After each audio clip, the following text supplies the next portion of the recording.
The idea of honoring Coach Blakemore came from several conversations between many of the alumni that are here today after her passing. We reflected on how much she meant not only to us, but to the WVU women's basketball program and the athletic department and university as a whole. We wondered if people would remember this amazing woman. Will they realize the courage, conviction, and sacrifice it took her to fight so incredibly hard for the opportunities for others? A tribute to the woman who was at the forefront of making women's athletics a reality at WVU, and then who spent nearly a quarter century as the conscious of that effort, building our program into one of competitiveness and national respect was well overdue. This lady who built and championed athletic and educational opportunities for women throughout her career deserved a significant and visible tribute. So why do we choose Rec Center Drive? The College of Physical Activity and Sports Sciences, or CPAS as we know it, is located on that road. Coach Blakemore served as a distinguished member of the CPAS faculty from 1960 to 1997. She was named as Outstanding Teacher 5 times and is a member of the CPAS Hall of Fame. Renaming this roadway seemed a fitting reminder of the values of education and opportunities that she held so dear. Having lived in Morgantown my entire life, only Emore Hall and Lion Tower came to mind as fixtures named for women. And even those don't stand out as female recognition unless you know the history behind them. There are several words that describe Coach Blakemore. Some say she was an activist. But as our former sports information director, Shelley Poe, stated, Kittie was probably the only activist in the 1970s to always appear professionally dressed, color coordinated, with perfectly coiffed hair. Coach and teacher. These seem obvious, but the depth of these went far beyond the hardwood and the classroom. In some of the earlier days of her coaching, she actually took players to her home to show them proper dining etiquette. Life skills, I believe, was her favorite subject. Gentle and kind. Her sweet demeanor was always your first impression of Kittie.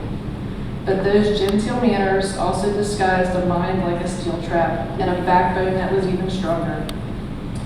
But the one word that every single person stated when talking about Kittie was loving. Even though she did not have children of her own, she loved her players as a mother loves her children. And as her children do, we tend to act out. Some more than others. But she let us find our way and deal with the consequences of our decisions. She even stated to one particular alum who's here today, Judy, if you girls think you can drink your beer and make it up and down the court, more power to you. There's a saying that people come into your life for a reason, a season, or a lifetime. Kittie was in our lives for a lifetime. She danced at our weddings, held our newborns, and grieved our losses. If she wasn't there physically for life's events, you were guaranteed a phone call or one of her genuinely heartfelt handwritten notes. Just last night, Linda Christopher shared a note that she's kept since 1989 when she was a middle schooler.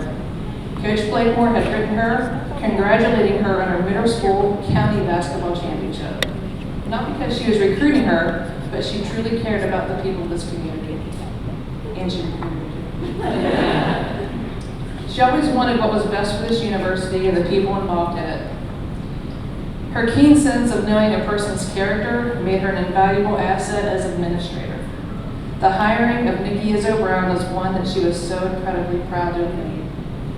I thank God for Kittie Blakemore, not just for the lifetime commitment to pioneering women's sports or starting this program, but for also being the catalyst for the bond that she created among all generations in this program.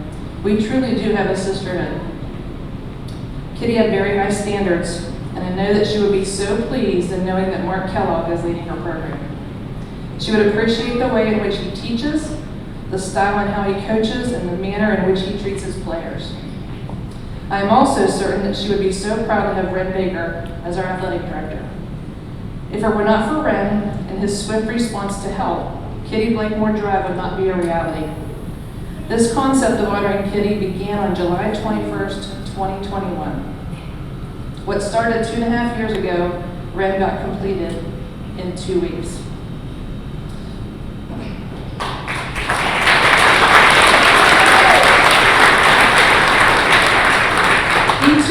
the importance of this being a big part of our 50th anniversary and the celebration that we're having today.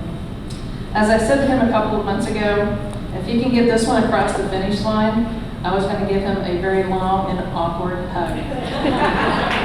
And the poor guy, every time I see him, he's still getting a long and awkward hug. Thank you, Ren. Sincerely, thank you. We all thank you for championing this project, for championing women's sports, and for being our leader. But mostly we thank you for honoring this amazing woman that means so much to all of us in this university.